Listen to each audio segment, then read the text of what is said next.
So I want to take you back to a day in August 1941, a long summer day off Newfoundland, a day that Franklin D. Roosevelt made the longest walk of his presidency.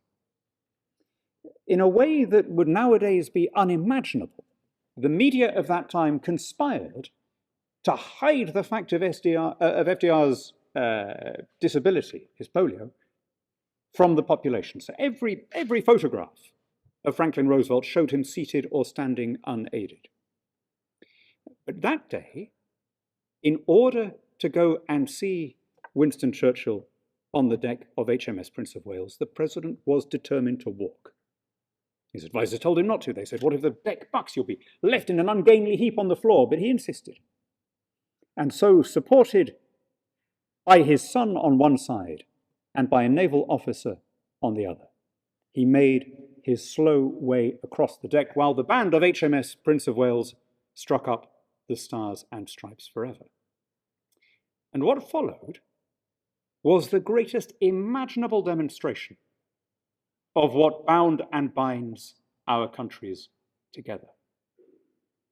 It happened to be a Sunday morning, and so the crews of the two warships, USS Augusta and HMS Prince of Wales, were mustered together for a joint religious service.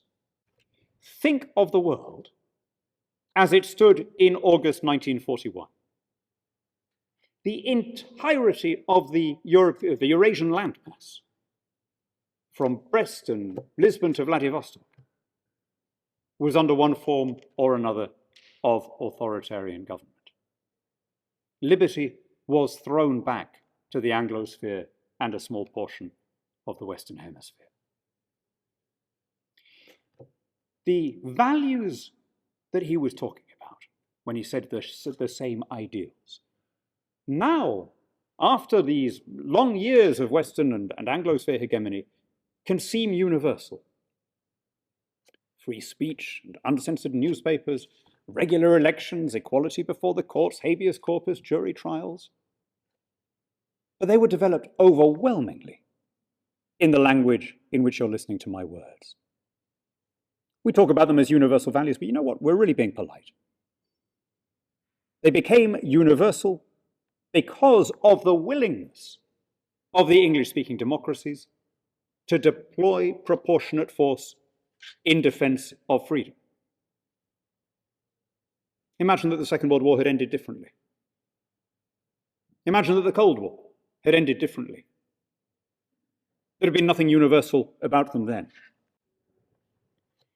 Permanence is the illusion of every age. We can easily fall into the trap of being blasé about the sublime inheritance we have, which elevates the rules above the rulers, elevates process above outcome, and thereby guarantees the dignity and equality of all adult citizens.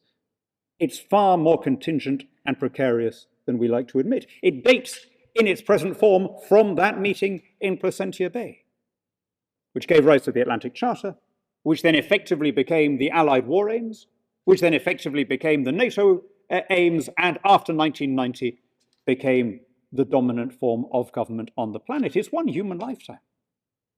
And unless we work at it, it can very easily be lost.